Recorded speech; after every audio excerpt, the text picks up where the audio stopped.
Lesson 4, Children of God. Jesus left Nazareth and went to live in a town by the Sea of Galilee called Capernaum, where he began to preach.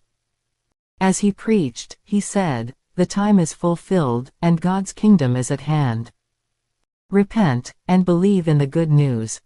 The good news he referred to was the gospel he preached. The kingdom of God, to which Jesus belongs, came into close contact with humanity through his presence, his teachings, and his works. Jesus said that his kingdom was not of this world, and he also said, "For this reason I have been born, and for this reason I have come into the world, that I should testify to the truth. Everyone who is of the truth listens to my voice."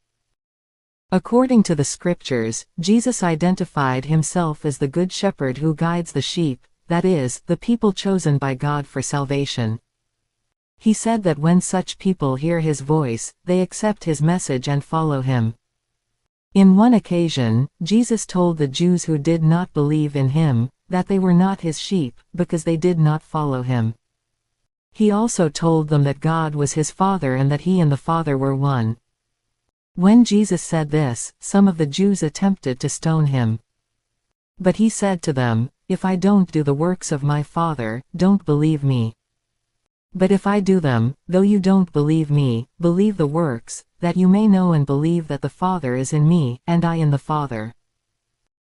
Jesus taught that whoever does the will of God is like his brother, sister, and mother.